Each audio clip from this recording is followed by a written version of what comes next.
The power's out. The grid's down. What do you do when your flashlights and your lanterns run out of batteries? Your traditional candles are all used up. In this video, I'm going to show you a potentially critical survival skill: how to make emergency candles from food that you have in long-term storage in your prepper pantry. Just like that. We're talking about very common items that everyone's got in their prepper pantry. In this video, we're going to look at 8 different foods that you can make an emergency candle with. We're going to look at the 3 best types of wicks to use for the candles. I'll show you how to make those wicks and how to use them properly. Welcome to the Chef Prepper channel, where we make videos that are worth your time. The foods we're going to be using: coconut oil, a natural type of almond butter where the oil separates from the solid material. Any type of nut butter would work. Vegetable oil, that one's soybean oil. Tuna in oil. Crisco imitation from Dollar General store. Ghee, butter, sardines. This is what we're going to use for wicks. Cotton balls, Q-tips that have cardboard stick, not plastic, and jute twine or jute string. There are other things that you could use for your candle wicks, but I found that these 3 things work the best.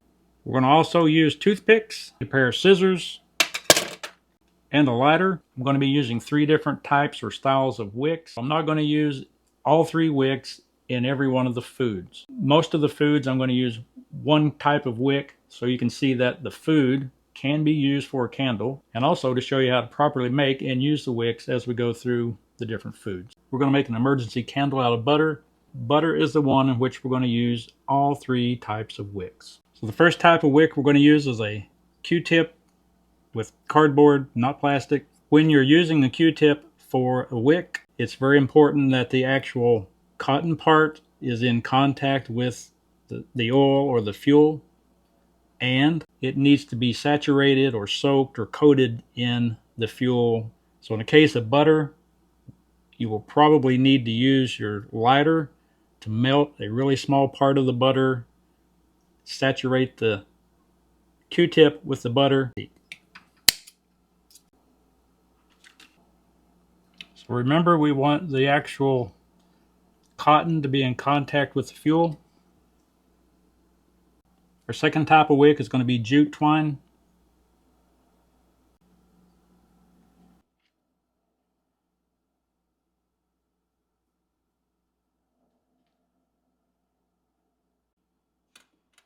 For the third type of wick, we're going to use cotton from a cotton ball.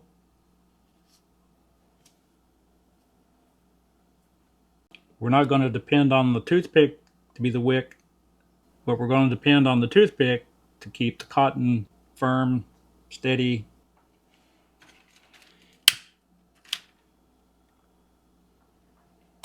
I did not intend to light that, but from that you can see why it's necessary to coat the wick in the fuel or the oil first. That's what I was getting ready to do.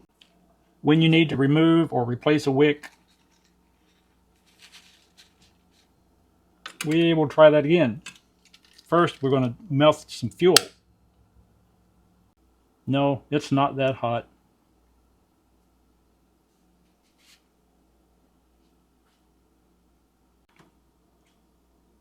Yes, it can be messy.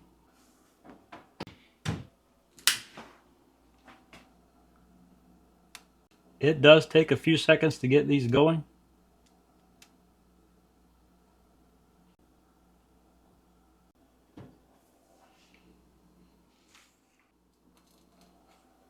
That's the Q-tip, the jute, and the cotton ball with the toothpick in it. For reference, butter candle and a traditional candle. Butter seems to compare pretty well. So I know some of you are wondering, can you still use that butter now? Sure you can. Just remove the wicks, make sure you get the toothpicks out, get rid of any debris that may have gotten mixed in with the butter, and it should be good as new. And of course, if you wanted or needed more than one candle, but only had 1 stick of butter,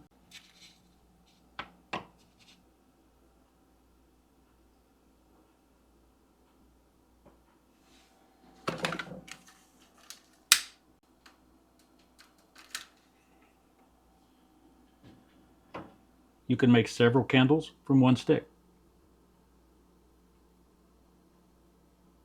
We're going to make the next emergency candle from coconut oil. For this candle, we're going to use the Q-tip as a wick. And as you can see, this is not a full container.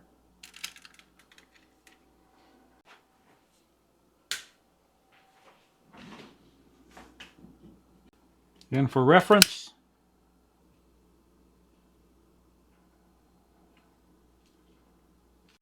any of the three types of wicks would work with coconut oil. One thing to keep in mind with coconut oil, if you should use it for an emergency candle, if the temperature is really hot, coconut oil is going to be all liquid, not solid. If that's the case, you're going to have to improvise a little bit with the wick. Next, we're going to use a natural type of almond butter in which the oil separates from the actual nut butter. This is the one you saw at the beginning of the video. And at the beginning of the video, I used a Q-tip wick, but this time we're going to use cotton ball toothpick combination.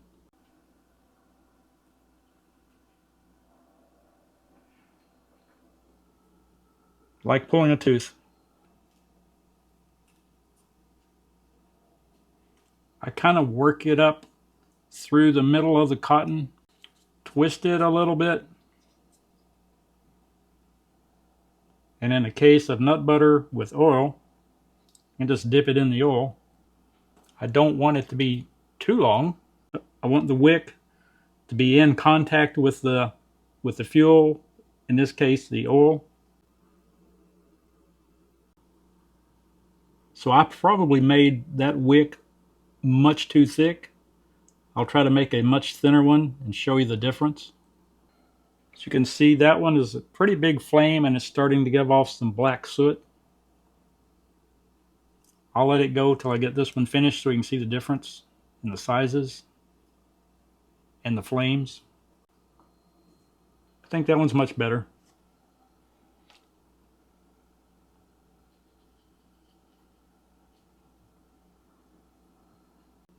It is also much farther down into the oil.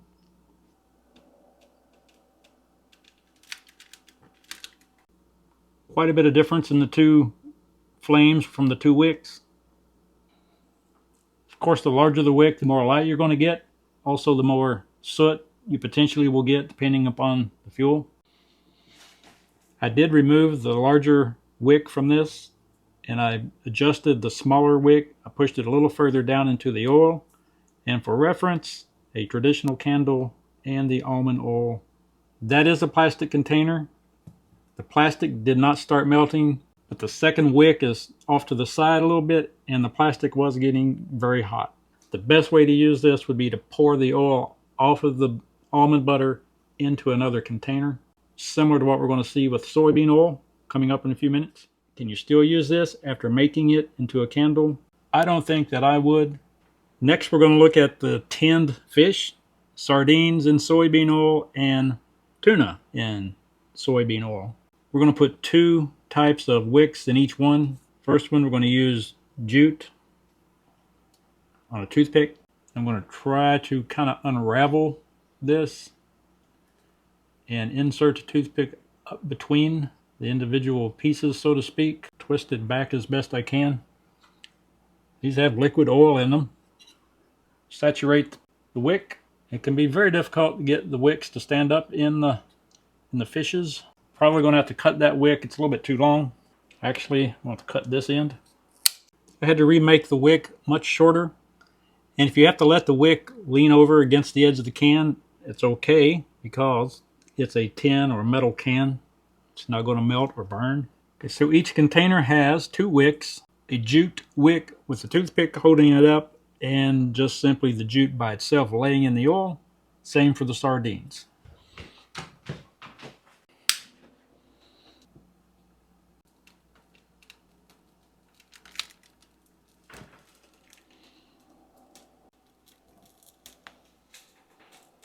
The jute by itself in the sardines is not doing too well. I may not have it placed too well. That's the jute by itself, jute with toothpick, jute by itself, jute with toothpick.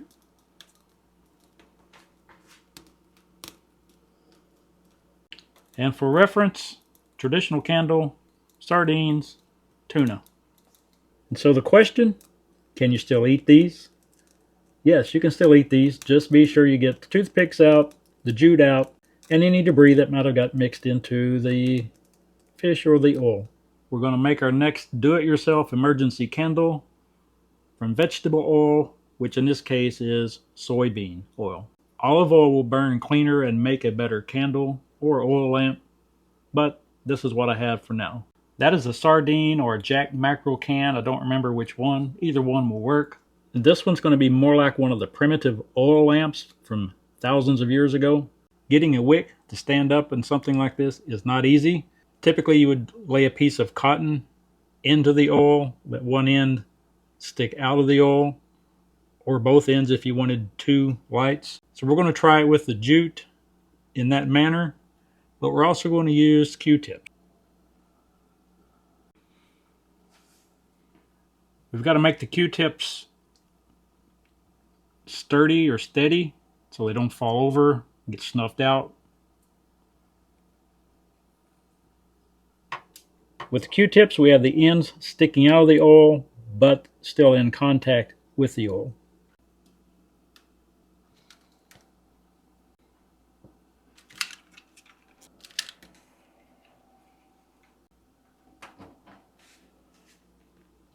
That one did not stay sturdy or steady, and it fell down into the oil, got snuffed out. That one is not doing too well either.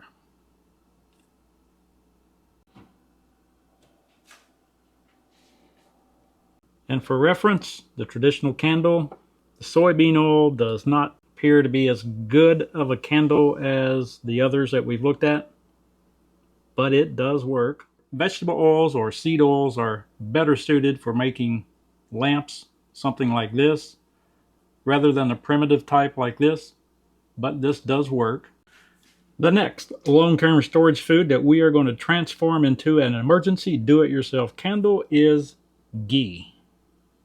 Ghee, like the coconut oil, depending upon the time of year and the temperature, may turn to liquid rather than being in the solid form. But if it were in the solid form completely, making the candle out of it wouldn't cause the whole container to liquefy. So for the ghee, we are going to use the Q-tip wick. So we want the wick part to be saturated with the fuel or the oil. To make contact with the oil,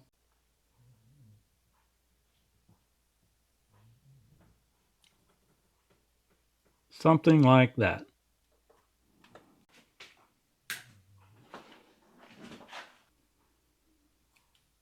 That's a near perfect do-it-yourself emergency candle. And for reference, traditional candle, the ghee candle.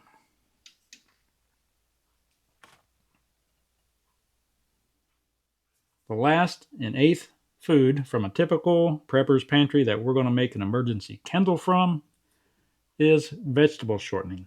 Vegetable shortening is probably the most versatile of the foods that we've looked at as far as using them for purposes other than food. The vegetable shortening can also be used to cook with and to heat with.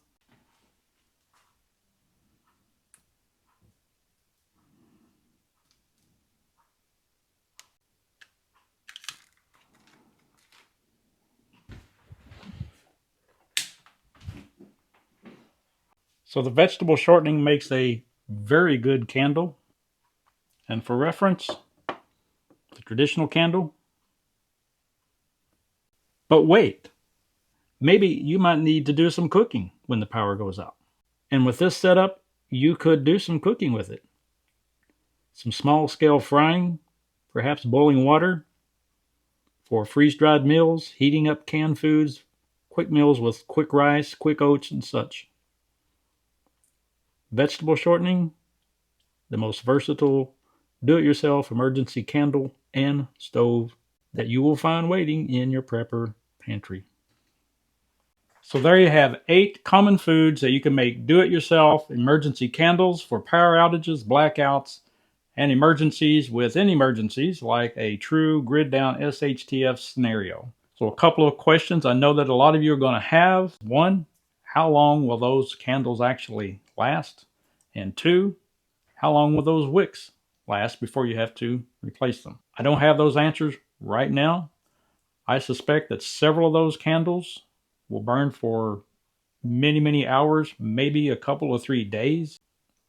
And some of the wicks will probably burn for an hour or 2 hours before they need to be replaced. So for those answers, I will continue on with using these candles to see how long they will actually burn, how long those wicks will last, and I'll put that information in one of our upcoming newsletters. If you haven't registered for our newsletters yet, there will be a link down in the description box to do that.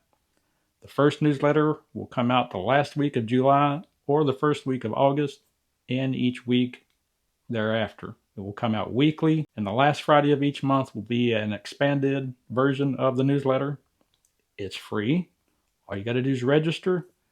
Go to the link down in the description box, and that link may take you to a PDF download. If you don't want that PDF, don't download it, but that will still register you to receive the newsletters. So a couple of things. Whenever you use candles like this, you're using open flames.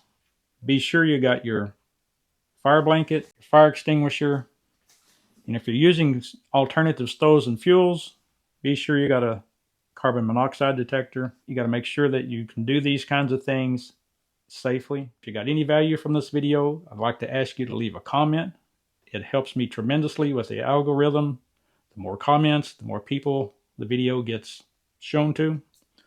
Also, if you're not a subscriber, consider subscribing. Share the video on your social media accounts, and be sure to join me in the next video.